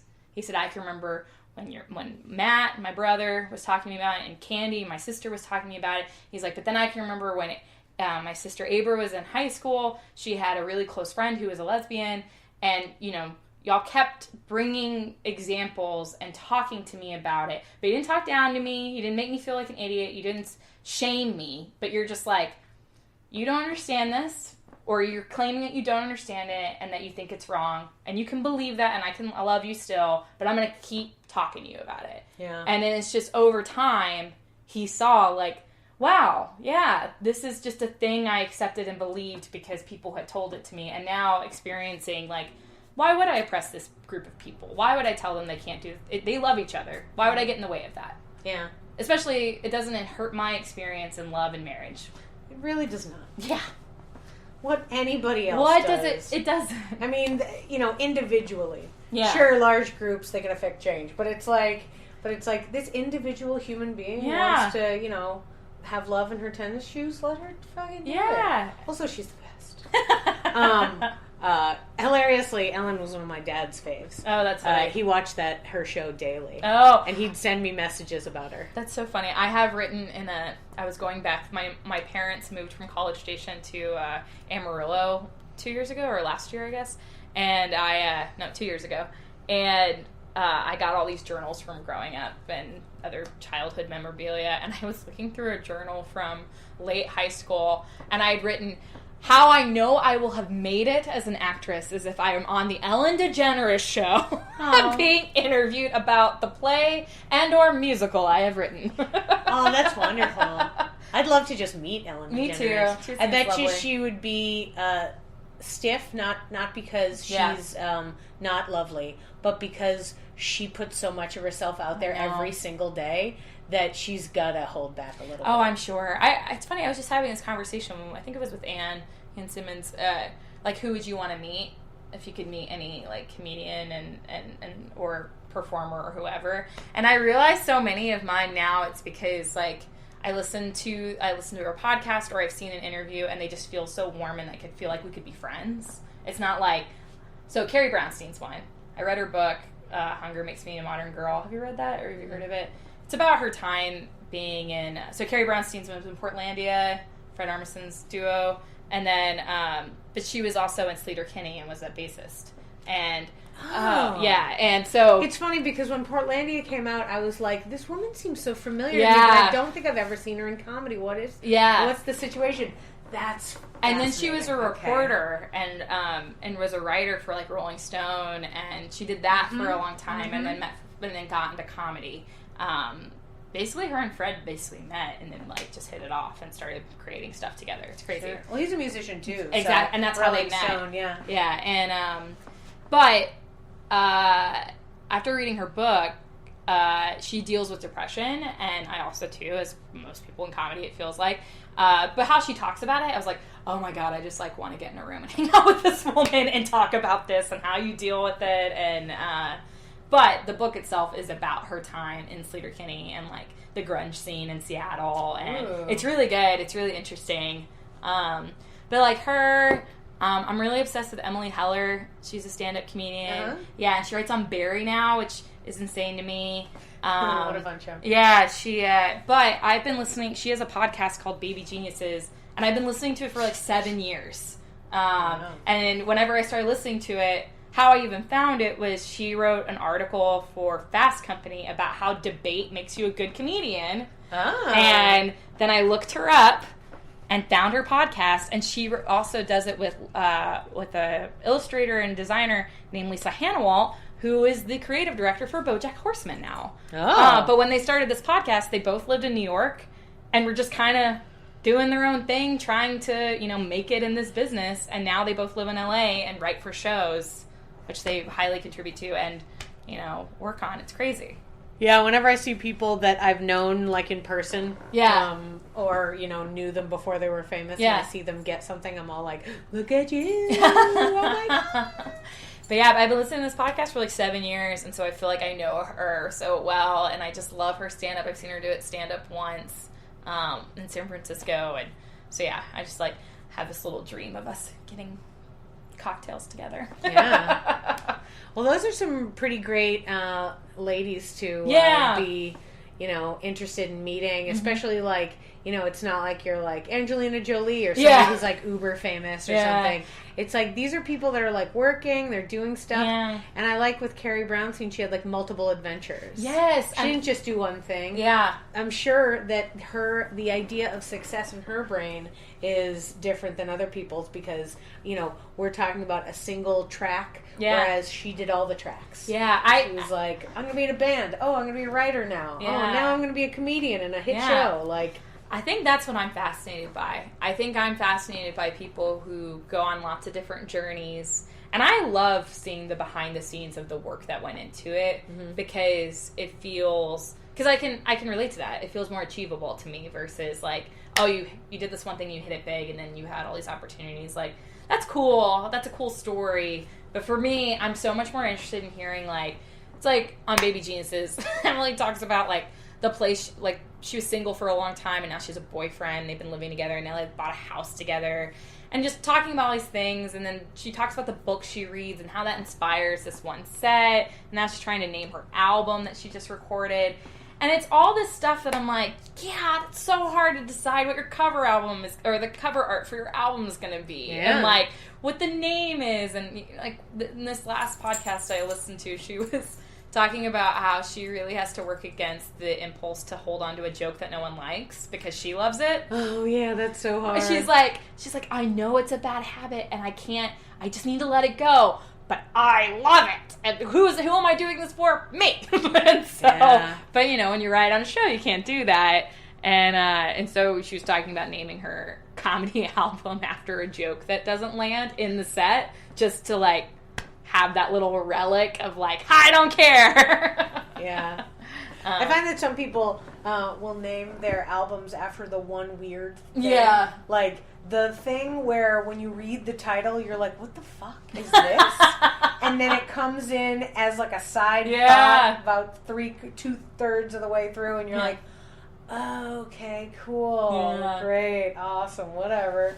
Like, it's just, I don't know. That's pretty wild, though. I feel like that idea of holding on to a joke connects deeply to the sketch comedy conversation we had too, about how it's like, sometimes you want to just do this joke even though nobody's going to laugh at it. Yeah, because for whatever reason it like speaks to you, right? Because I think that's kind of what comedy is. Well, and I think creating art generally, but comedy as well, is like digging into the thing that makes you who you are versus someone else. And like once you can kind of tap into that to me is like where you get the wall of inspiration and where you can find the unique thing versus like riffing off the same idea that everybody else has had. Yeah. But that's so hard, I feel like, to get to that because it's very vulnerable and also it might not be good, it might not be funny. But that's my favorite, I think, type of comedy is when people are digging into the unique, weird things that make them who they are. Yeah. I don't know. I have a hard time with that because personally, I think of myself as a very like easygoing. No, as a very generic, like basic. I know I'm not basic by like standards of what quote unquote basic is, but I mean like whenever I'm like people say find the thing that's unique about you, I'm like, I'm a regular lady that's pretty normal. And it's funny, it's just because it's my perspective. Yeah. My perspective of myself is this is a regular way to live.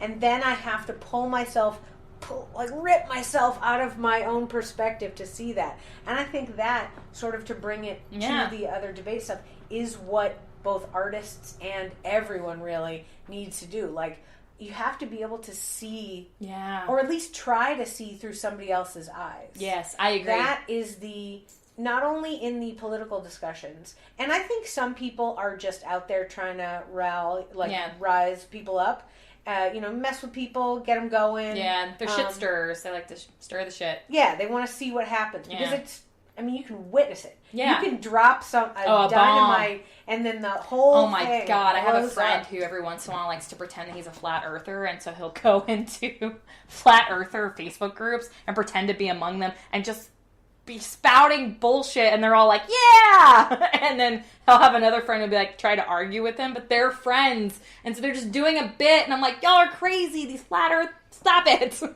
How do you get joy out of this? But the shit stirrers. That's why shit stirrers. That's why. I mean, I wish to a certain extent he was going in for like educational purposes to be like, hey, I'm happy because like I'm very much like you believe whatever you want, but here's the thing, you got to defend it. Yeah. So, and I was saying I didn't mention it earlier, but I like to keep my own personal ideas like to myself because over time, there have been times in my life when people haven't liked things that I've said, and it's caused, trouble or I also imagined that I would be famous. Yeah. So I couldn't be telling you what I really think because who knows if the corporation that will own me can possibly accept that kind of thing. Right? Yeah. And of course I'm not famous, nor do I need to do that kind of thing, but based on the college that I went to and learning how to argue, I will always do the devil's advocate. Yeah. I will sit and quietly listen to a conversation, figure out what everybody believes, find the opposite end of that, and then go defend that. Yeah. Even if it's horrible and ridiculous and insane. Even if it's the worst, meanest possible thing. Man. I will go, okay, but what if... But what if the earth is flat? Have you personally taken a boat? Yes. Chris Columbus hit this land. He didn't fall off the edge, though, did he? No. I mean, I don't know where the edge would be. Because we're on the back of a turtle. You know, this is what flat earthers think. You know, no, I don't. Yes, it's oh fuck, I can't think of what this is called. It's like it's curved, basically. It's curved, but not like it's not a globe, and it's on the back of a giant turtle. You should look this up. It'll excite you to get educated on the beliefs. It's like when I watch the Scientology things, exactly. and I'm like, this is terrible. Yeah, why? Have something to offer. Yeah. I get that some people have been made famous by this organization, but a small handful. Yeah. Let's be clear. Yeah. How much is it helping the rest of you? Oh, man. But, it's ridiculous things like that where I'm always like, but if put in a position where I had to defend that side, I would do it. Yeah. Why? Just because so I want to see the other side of it. Yeah. And because I like to allow my brain to really expand. Yeah. To the idea of why people would do because some people get so mad about stuff the government does. And I go, the government's a humongous thing. Yeah. And also, they're not really concerned about individuals. Yeah. There are billions of us. Yeah. Just here. And they're trying to navigate it all. And not always positively. Not always with our best interests in mind. Maybe with our best interests 200 years in the future in mind or whatever. Yeah. But, so I try to pull, I'm like, the reason why they had to do that was because of blank, blank, and blank. Yeah, whatever it might be. Yeah. And I'll admit, this current administration is a bit of a PR nightmare. But I try to wrap my mind around it. Yeah. I go, what does he think he's doing? Yeah. What's the team, what is their brain trying to think of? Yeah. Because the only thing that can and even if it's nefarious, even if it's oh, no, they just want money. Yeah. That we should makes understand sense. the motivation, right? And I think that's the key is, I think it's really interesting how people will just dismiss and they're crazy. Oh, they're dumb. And it's no, people... It's like an improv scene. Yeah, people are always motivated by something. Yep. And once you understand that, it'll become more clear their choices. And it's a lot more often fear than other things. It's oh my gosh. You've hit it on that's what it is. It's fear so often. One thing that made me think earlier when we were talking about sketch and talking about a joke that doesn't work or holding on to a joke, I will say the thing I do really, really love, now I don't love when it happens, but I appreciate when it happens, is I love a good bomb. Good... There's no way to save the sinking ship, and I love the moment when everybody on stage knows it. And you're you look up at the clock, especially in improv, and you're we got 10 more minutes of this show. They hate us, we're arguing, or not on the same page. Yeah. And it's we have to keep going. And I kind of revel in that feeling of there's no way to save this. And we can either be mad about it, or we can just be oh well, and keep going.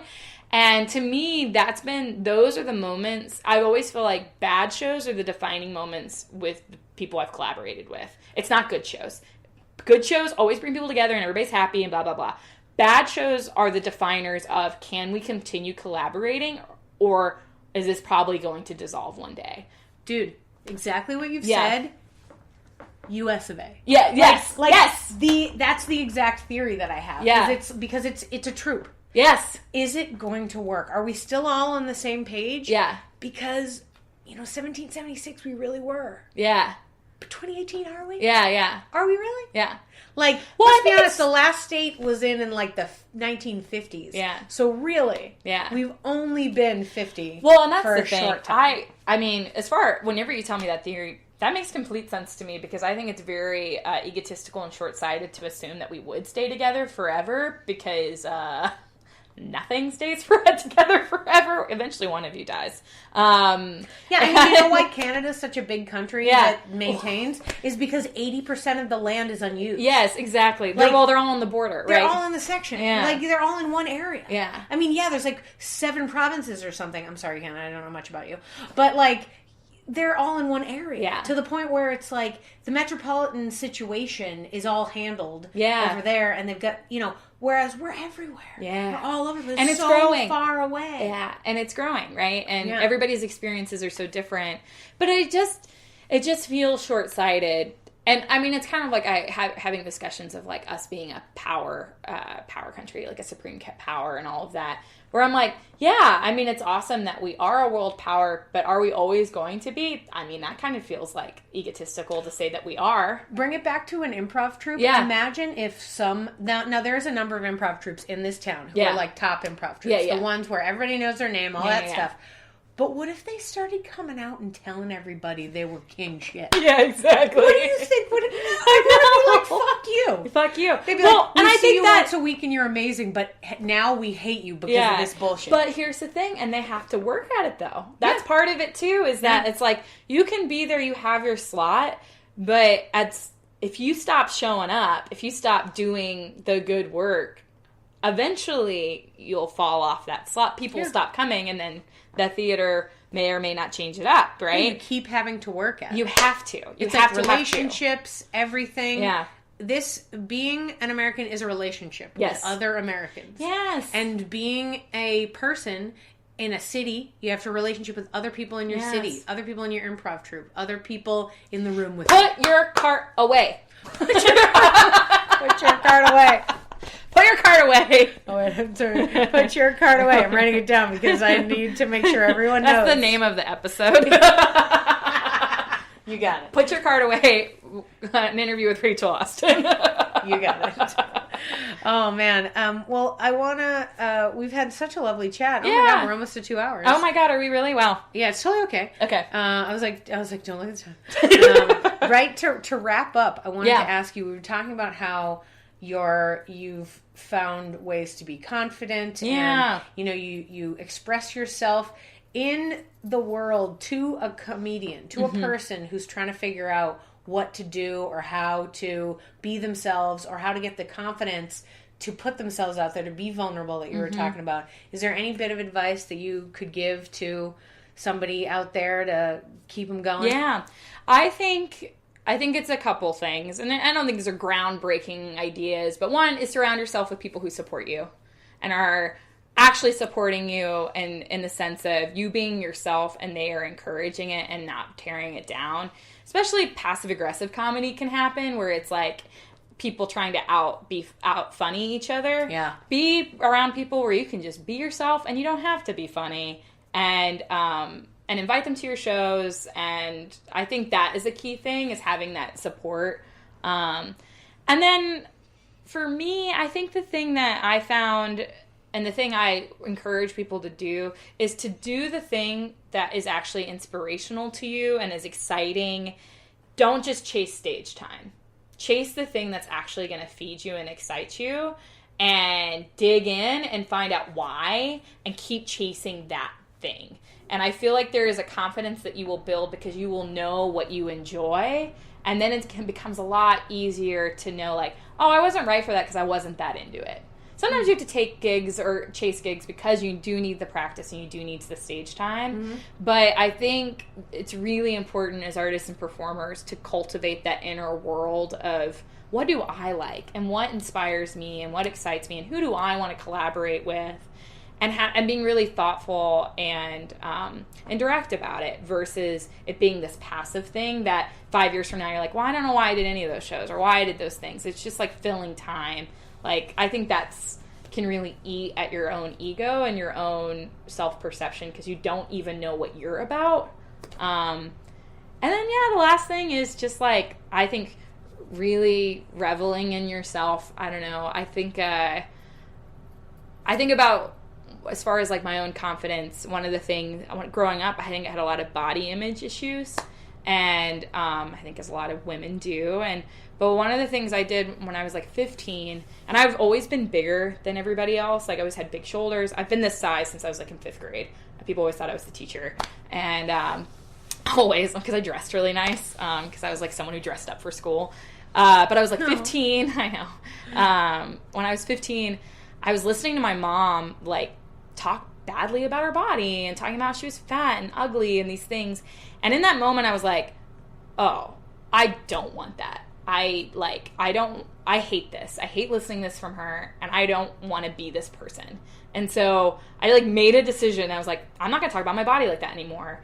And it's weird how just doing that, I feel like I stopped tearing my body down. And now I feel like even as I've gotten older, I've loved it even more. And even now where I'm like, I'm a little heavier than I used to be. But now I like refer to my stomach as like, oh, these are my extra cookies. Those are my extra cookies go.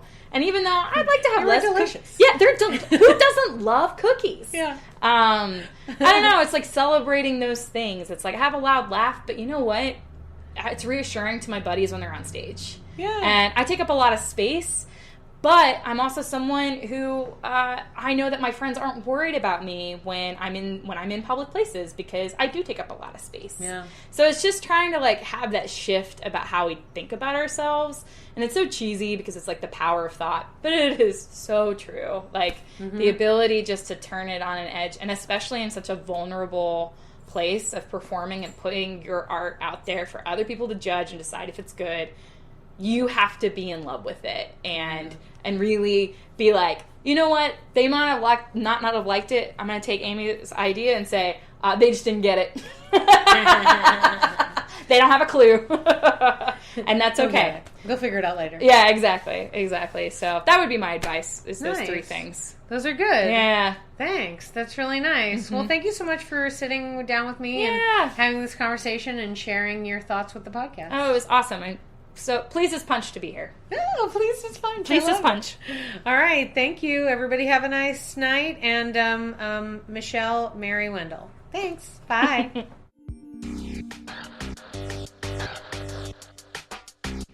Thanks for listening to Yes But Why podcast.